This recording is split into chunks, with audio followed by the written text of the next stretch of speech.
সত্যভামা জিজ্ঞাসা করছেন, আচ্ছা দ্বারকাধীশ একটা কথা বলুন,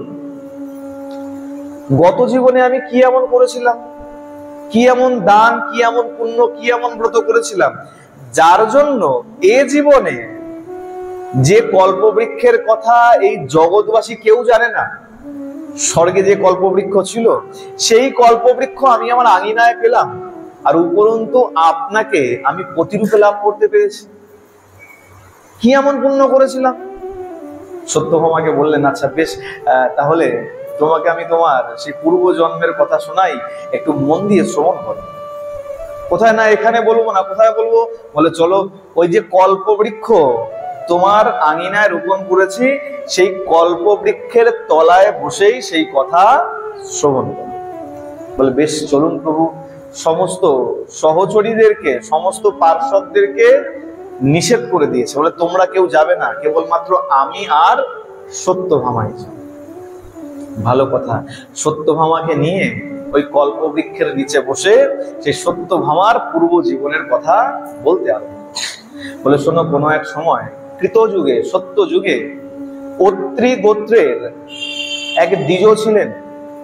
সেই দ্বিজের নাম হলো দেবশর্মা, আর তিনি সূর্যের উপাসক ছিলেন। সূর্যের উপাসনা করতেন। কার? সূর্যের উপাসনা করতেন। আর তার ঘরে তার এক কন্যা ছিল, তার নাম হলো গুণবতী। ভালোই চলছিল, সূর্যের তপস্যা নিয়ে আছেন, আর শিষ্যদেরকে বিদ্যা অধ্যয়ন করাতেন। ছাত্র আসতো, শিষ্য আসতো, তাদেরকে বেদ বেদাদি সব পাঠ করাতেন। এক শিষ্য এসছেন, তার নাম হলো চন্দ্রদত্ত। এই চন্দ্রদত্ত যখন এসছে দেবশর্মার কাছে বিদ্যা অধ্যয়ন করার জন্য, আর বিদ্যা অধ্যয়ন করার সাথে সাথে চন্দ্রদত্ত এই দেবশর্মা গুরুদেবের অনেক সেবা করেছে।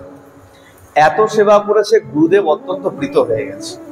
প্রীত হয়ে গিয়ে এত সুন্দর স্বভাব শিষ্যের দেখে নিজের কন্যা গুণবতীকে তার হাতে অর্পণ করে দিয়েছে। সোজা কথায় বিবাহ দিয়ে দিয়েছে।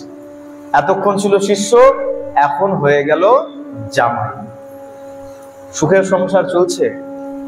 শিষ্য গুরুদেবকে পিতার ন্যায় আচরণ করে, আর গুরুদেবও শিষ্যকে পুত্রের ন্যায় স্নেহ করে।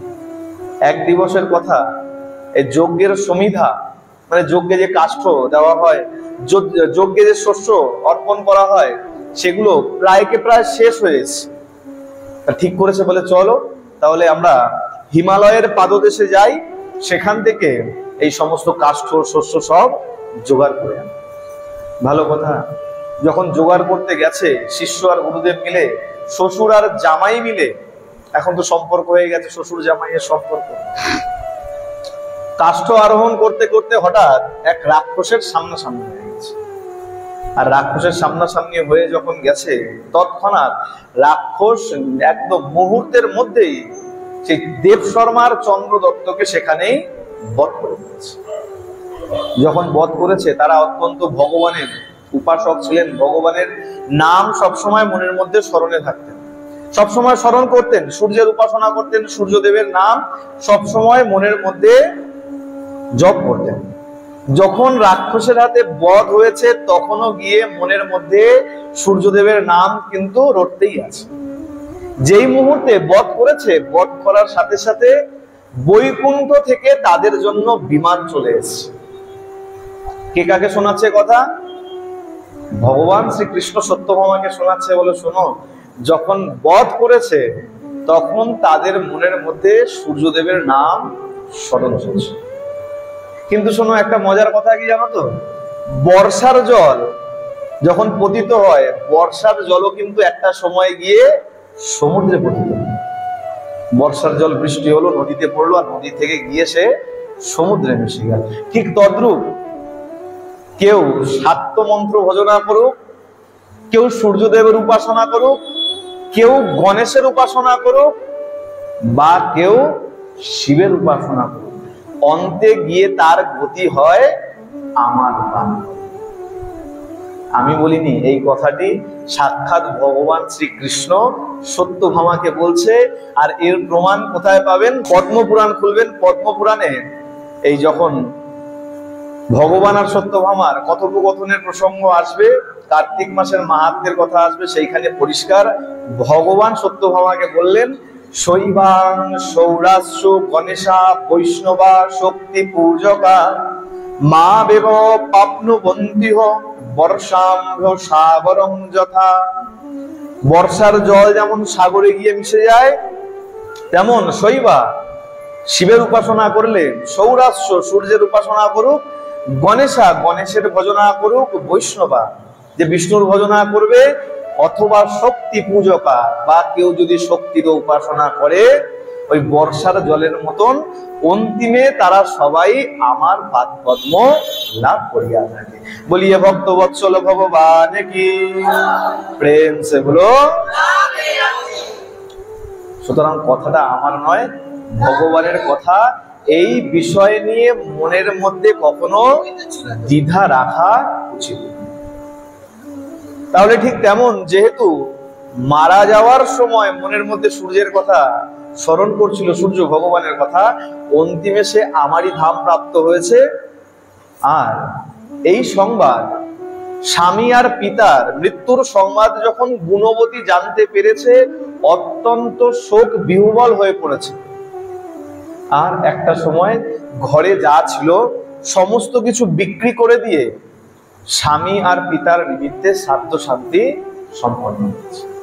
মনের মধ্যে দুঃখ হচ্ছে, হে স্বামী, হে পতিদেব, হে পিতা, আমাকে এভাবে একেলা ফেলে আপনারা কোথায় গেলেন? আমার এখন কি হবে? আমাকে রক্ষা করবে কে? আমাকে আশ্রয় কে প্রদান করবে? এভাবে ক্রন্দন করতে করতে, আর সেই গুণবতী ধর্মপরায়ণা ছিল। প্রতি বছর সেই গুণবতী দুটো ব্রত একদম বিধিবৎ পালন করত। কি?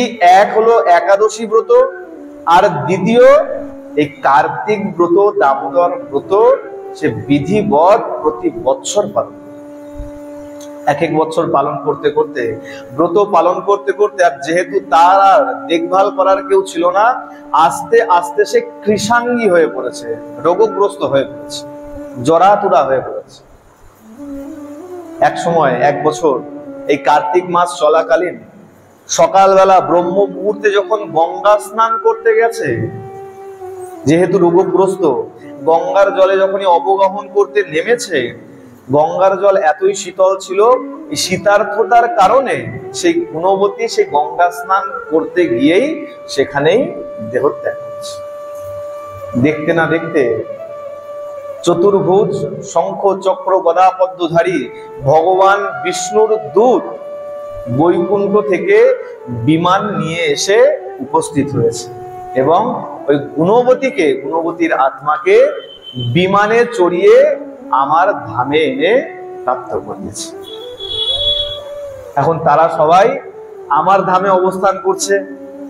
যথারীতি ব্রহ্মাদি সমস্ত দেবতা যখন আমার কাছে এসে অনেক অনুনয় করেছে, হে ভগবান, আপনি কৃপা করে ধরণীতে প্রকট হন আর ধরণীর ভার লাঘব করুন। কারণ ধরণীতে এক থেকে এক বড় অসুরের পরাক্রম আরম্ভ হয়ে গিয়েছিল। কংসবাদী বড় বড় সব অসুরেরা, দৈত্যেরা যখন তাদের প্রভাব বিস্তার করতে লেগেছে, ধরণীমা আর সহ্য করতে না পেরে ভগবানের দ্বারস্থ হয়েছে। ভগবান যখন সবার অনুরোধকে স্বীকার করে কৃষ্ণ হয়ে, কৃষ্ণ অবতারে লীলা করবার জন্য যখন এসছেন, তখন এই যাদবগণ ভগবানের সব অনুচর হয়ে ভগবানের সাথে লীলা করার জন্য জন্মগ্রহণ করেছে। আর ঠিক সেই সময় ওই যে ব্রাহ্মণ দেব শর্মা, যে বেদবাদী ব্রাহ্মণ ছিলেন, সেও আসলেন। সে কি হয়ে আসলেন? সে তোমার পিতা হয়ে এসছেন। সত্যভামাকে বলছেন, ভগবান সত্যভামাকে বলছে সে তোমার পিতা হয়ে এসছেন। তার নাম কি? সত্যভামার পিতার নাম কি? সত্রাজিৎ। সে তোমার পিতা সত্রাজিৎ হয়ে এসছে। আচ্ছা, সে যদি আমার পিতা হয়, ওই গুণবতী বলে, ওই যে গুণবতী যে তপস্যা করতে করতে কৃষাঙ্গী হয়ে কার্তিক ব্রতের পুণ্যের প্রভাবে যে সোজা আমার ধাম প্রাপ্ত হয়েছিল, সেই কার্তিক ব্রতের পুণ্যের প্রভাবেই সেই গুণবতী এ জীবনে এই সত্যভামা রূপে আমার সামনে দাঁড়িয়ে আছে। তুমি হলে সেই গুণবতী যে কার্তিক ব্রতের প্রভাবে এই জীবনে আমার পত্নী রূপে, আমার প্রিয়া রূপে, এই সত্যভামা রূপে তুমি জন্মগ্রহণ করেছো। আচ্ছা প্রভু, সব তো বুঝলাম, প্রশ্ন তো আর শেষ হয় না। আবার তাতে যদি স্বামীর প্রসঙ্গ আসে, একটু কৌতূহল বেড়ে যায়। প্রভু, এতদূর যখন বললে, কৃপা করে আরেকটু বলো, গত জীবনে আমার যে স্বামী ছিল সে কোথায় গেল? বলে, কেন, এতদূর পর্যন্ত বললাম, তোমার পিতা এসছে, তুমি এসছো, তাতে সন্তুষ্ট হলো না, তোমার গত জীবনের স্বামীকেও জানতে হবে। বলে, প্রভু কৃপা করে বলো।